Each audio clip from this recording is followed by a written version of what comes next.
Hey guys, how are you today? Quick rant before we dive into today's chaos. As some of you might have noticed, YouTube's algorithm has decided I'm not special anymore. Shocking, I know.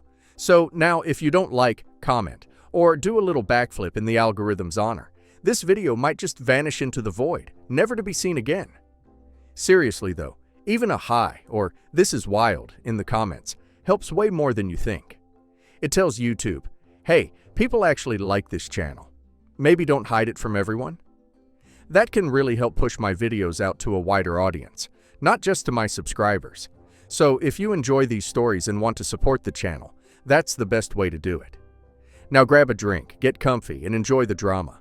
You won't want to miss this one. Woos, I, 34 female, have been married to my husband, Mark, 36 male, for 7 years. We've been together for 10. We were that high school sweetheart story that everyone rooted for. He was my first real love, my best friend, the one person I thought I can trust unconditionally. I was wrong, so wrong. Mark and I always had different personalities. I'm more structured, practical, focused. He was charming, funny, and laid back. He made people laugh, won them over with a smile, and made me feel like I was the center of his universe. At least in the beginning. I handled our finances. He liked to say numbers stressed him out. I didn't mind. We both had decent jobs. I worked in admin and project management, and he was in IT support. Nothing fancy, but steady. We weren't rich, but we were comfortable.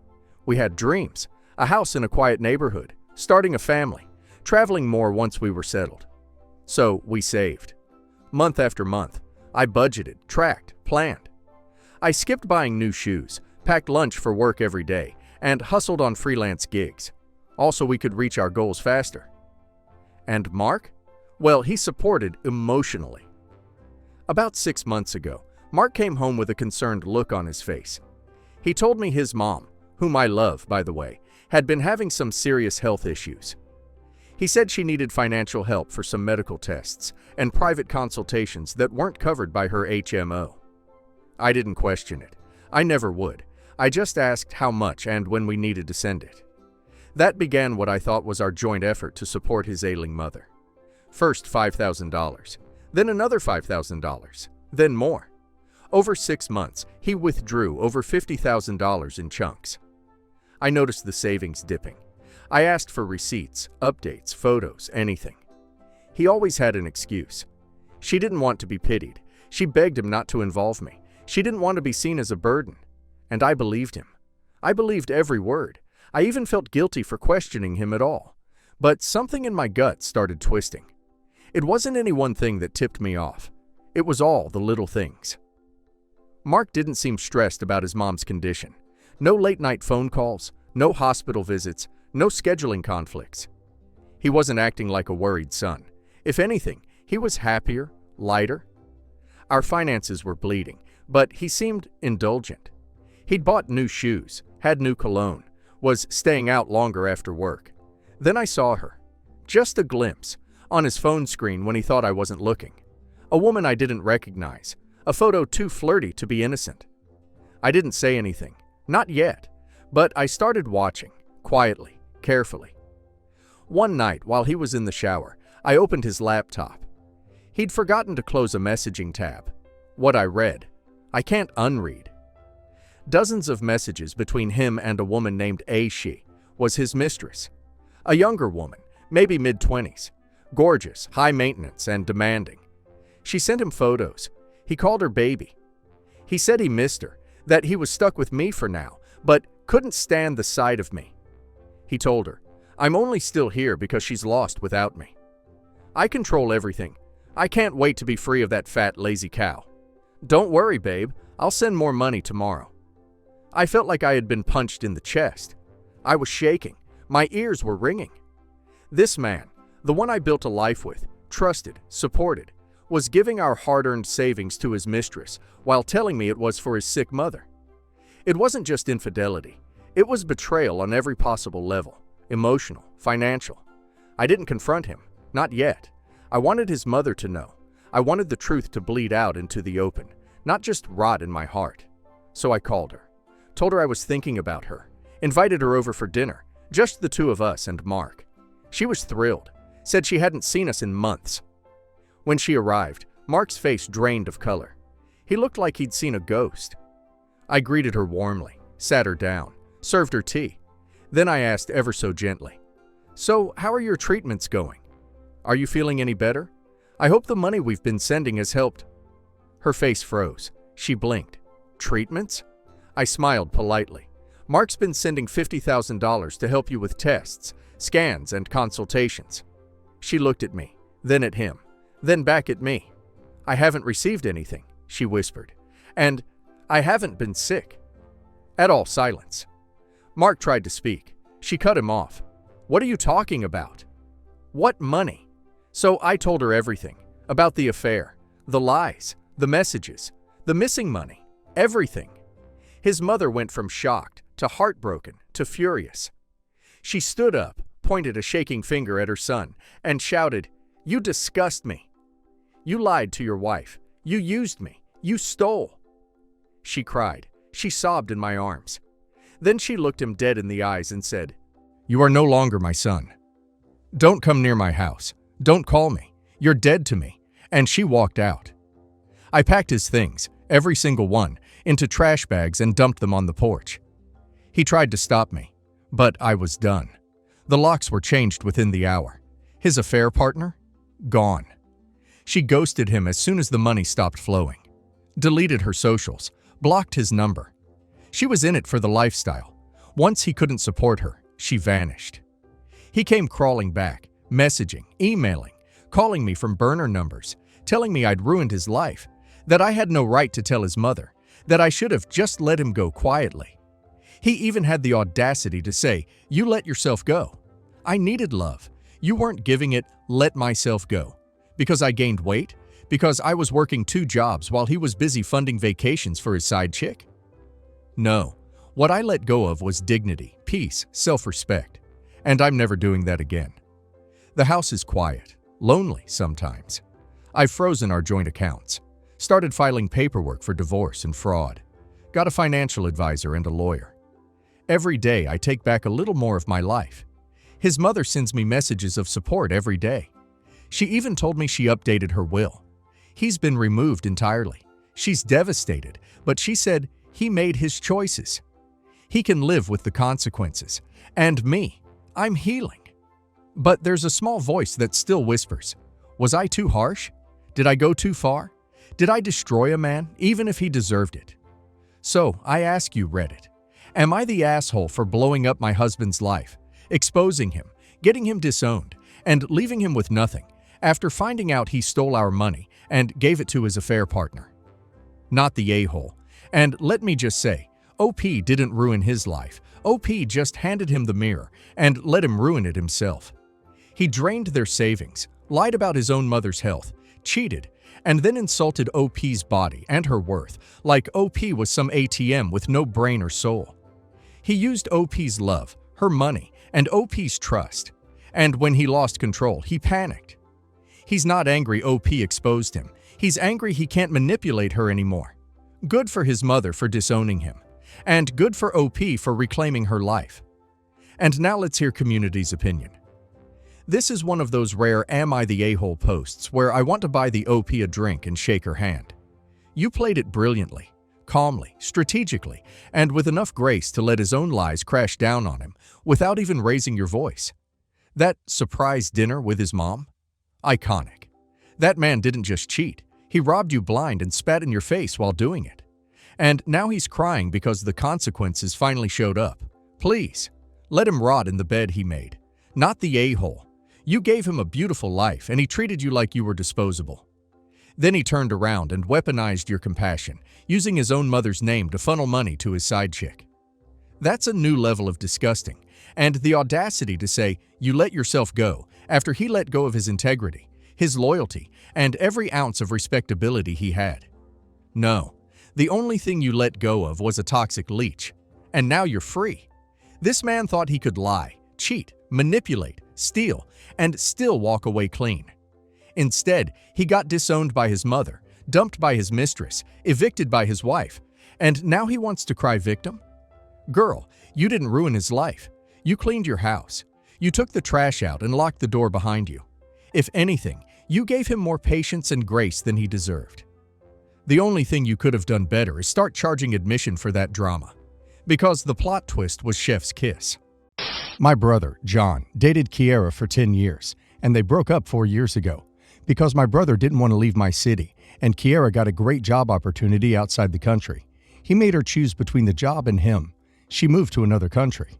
Kiera and I became best friends while she dated my brother, and we maintained our friendship even after the breakup. My brother always made it clear that he didn't like it, but I don't care. He has been dating Pam for 3 years. She is 6 months pregnant and engaged to him for 7.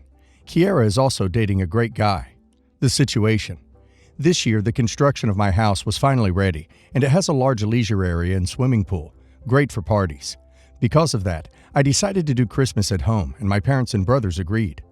In all, there will be about 30 guests, friends and family, to the party, including Kiera, who is spending the end of the year here, and I invited her. As usual for my parties, I set up a message group with the adults at the party to discuss the menu and who was getting what.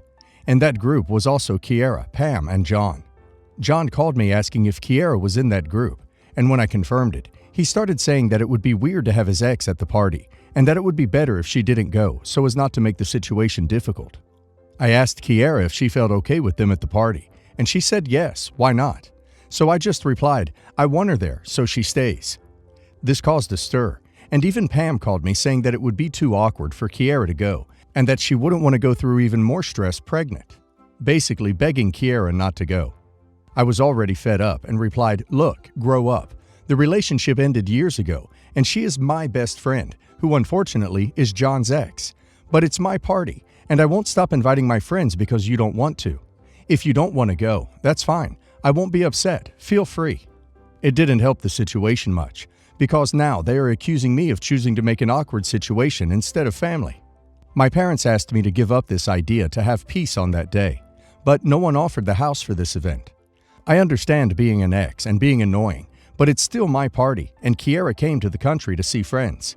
Am I the a-hole? I'm gonna go with not the a-hole. While I agree it can be awkward to be in the presence of your ex, everyone has moved on, and she's your best friend, so your brother and his girlfriend just need to get over it. Everyone sucks here. You, because you've decided your best friend means more to you than family, and you've shoved a pregnant woman into a situation while she's telling you it will stress her out. Stress puts that baby at risk. They are right. You are choosing an awkward situation over your family.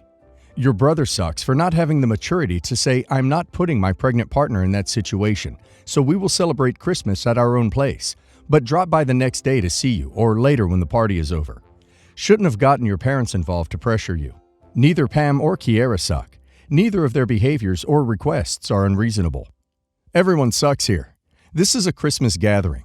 Do your family celebrations usually include friends that aren't dating someone in the family? If so, this could be part of the pushback. Your future sister-in-law may be insecure knowing that you'll always prefer brother's ex to her. She'll need to get past this, because we like who we like, but pointing out that she is probably insecure about it. I understand that you are best friends and that the relationship started because of the relationship with your brother. I think it's predictable that your brother and his fiancée might be upset. For that reason, I think you should have given them a heads up privately. A text to your brother. Hey, I'm inviting Kiera to the party, hoping it's not awkward. There will be over 24 people, so you shouldn't need to interact much. You checked with Kiera when you got pushback. You could have said, hey, brother and fiancé are uncomfortable, and I'm getting pushback. I'm not going to disinvite you, but I want you to know and understand if you change your mind about coming, and you know we'll be getting together while you're here. Your parents should stay out of it. I, 28 male, met Meg in school, both 16, and we started dating. My parents loved her, particularly my mom, who always wanted a daughter. Back then, I was close with both parents, and I didn't mind how much mom doted on Meg. I proposed after college. I was so freaking happy. Then, 6 months into our engagement, when Meg tells me she's pregnant, and turns out Meg had been cheating on me for years. She told me that our sex was never exciting. She never told me, so how the hell was I supposed to know? But it was just sex and meant nothing. She loved me so we would get through this, and I would be a great father. I laughed in her face and kicked her out. I spoke to mutuals and told them the basics. She's pregnant, it's not mine. My parents, particularly my mom, were devastated. That happened in July, and for a clean break, I moved to the next city over. The next time I visited for Christmas, Meg was there. I was stunned, and when my mom came over to greet me, I pulled her into the next room and said, "What the hell?" Mom said she felt bad for Meg. She was going to be a single mother and she needed support. I just turned around and left, drove back home.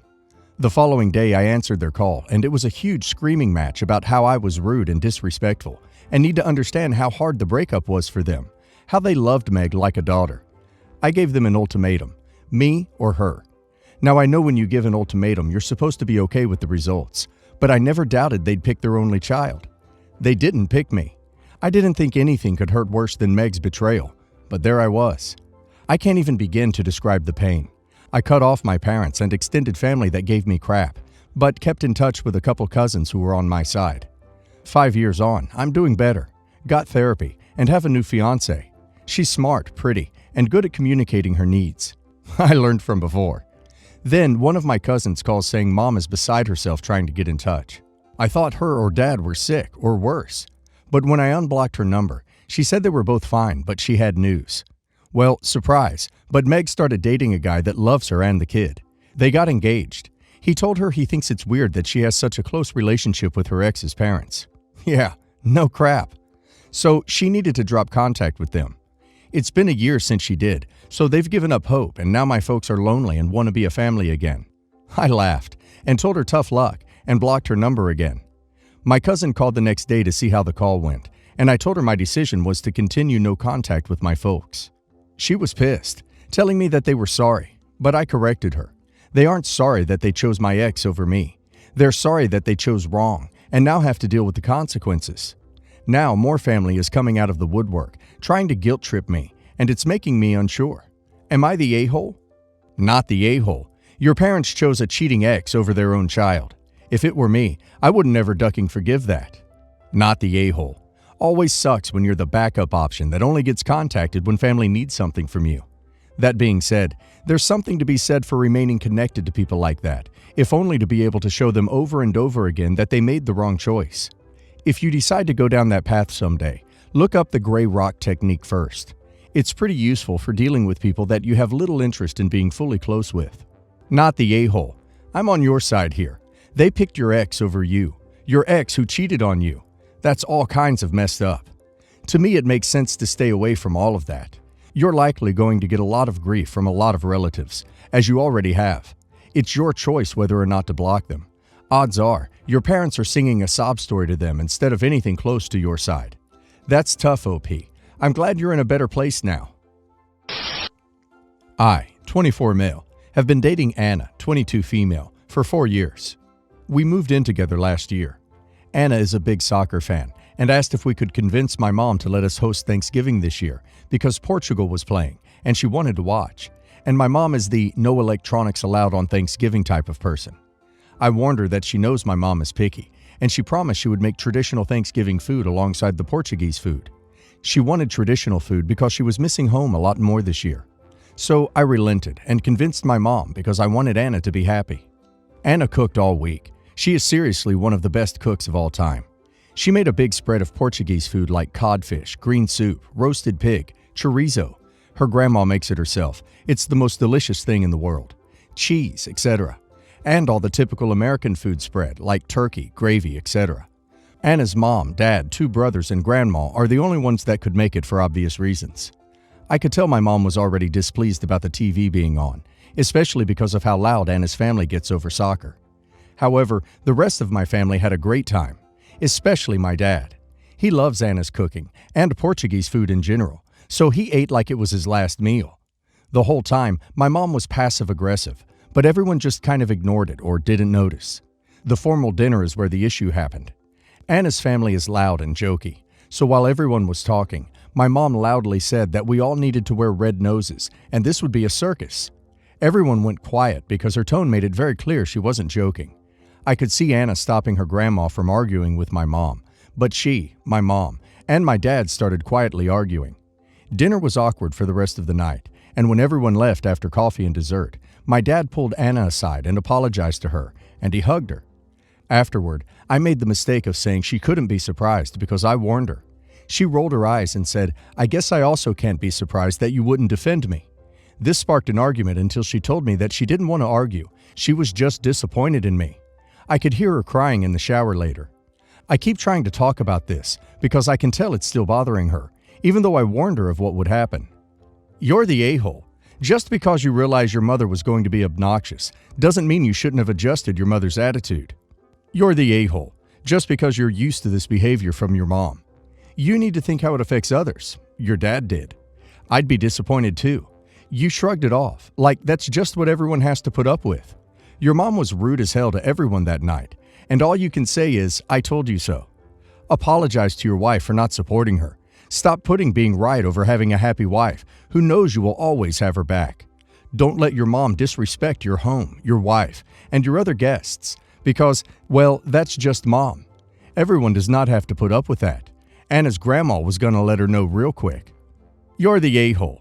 How could you just sit there and let your mother insult your girlfriend and extremely welcoming family in her home when she is hosting? I 100% would break up with my boyfriend over this. And then you made it worse by telling your girlfriend, told you so, about your mother's abhorrent behavior. How dare your mother be so incredibly rude? You need to apologize and recognize your mother's faults if you want to attempt to keep this relationship. You need to step up for Anna, who honestly deserves so much better than you gave her. My ex, 25 female, and I, 26 female, were together for 6 years. She was always someone I envisioned having a future with.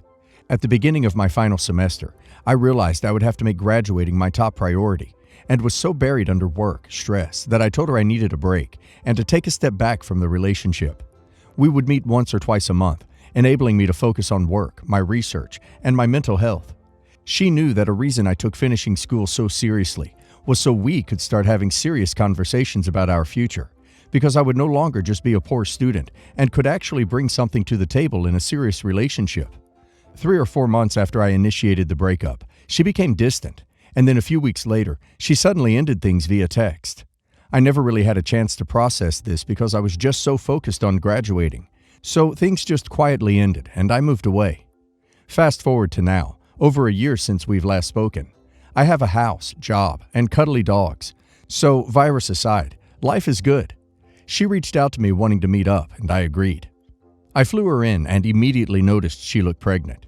But I kept my mouth shut because she didn't mention anything. I spent that week showing her around my city, taking her to nice restaurants, doing fun things, etc. She kept finding reasons to delay her leaving, but we set Saturday as the definite date before she goes home. Now she's insisting that she can't go back because, surprise, she is pregnant and needs someone she trusts to help her with the child.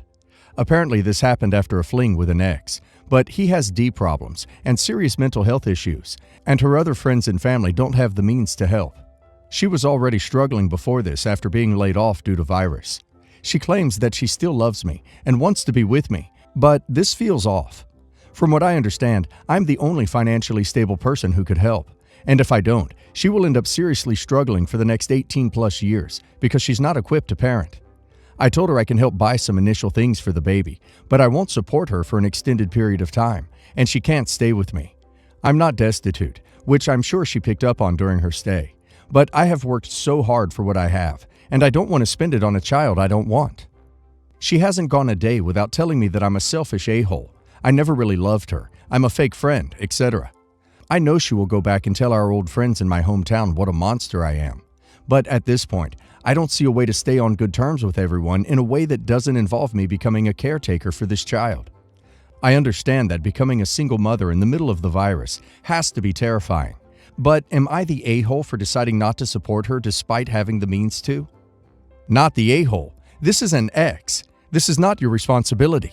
Your initial logic, break up so that you can focus on school and get back later, was pretty flawed. But that doesn't change the fact that this isn't your child, and you're not in a relationship with her.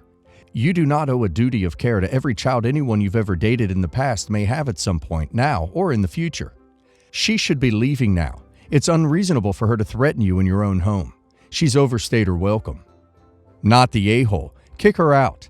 Your offer was more than generous, and she's trying to emotionally manipulate you into being her personal ATM and security blanket. Pack her things and take her to the airport tomorrow. Not the a-hole. Not your circus, not your monkeys. She realizes she's in some deep crap right now and is grasping for some kind of support. She's the a-hole here for insisting on keeping a baby she's ill-equipped to raise. And honestly, I'd draw the line in the sand.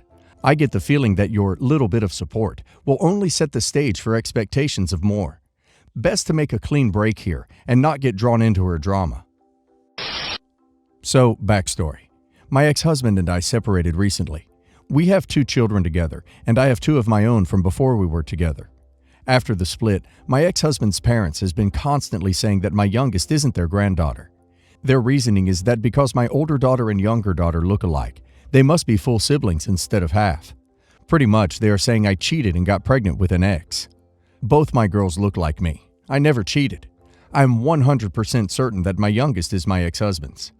I told my in-laws to go get a DNA test, but they would have to pay for it because they are questioning it. My ex-husband isn't believing a word they say, so he tells me, and they are refusing to buy the DNA test. I was going to leave it at that, but now I have this it's a petty idea. The plan is to get the DNA test, and when the results come back, I'm going to print it out, get a very nice frame for them, and send it their way as a Christmas gift. I even thought about including a card that says, "Congrats on being grandparents." Now, I know this is an a-hole move, but like so much I shouldn't do it, or just petty enough that it's perfect. Everyone sucks here. Are you sure it's a good idea to go out of your way to hand people who are looking for any excuse to reject your kid proof that they actually have some kind of claim on her? Not the a-hole. It's the only way they'll stop making those horrible comments. I would just make sure that the children don't hear about this in the wrong context and make the wrong assumptions about their sister. To be honest, I 100% encourage this. Falsely accusing you of cheating and then refusing to pay for the DNA test that they demand deserves all the pettiness.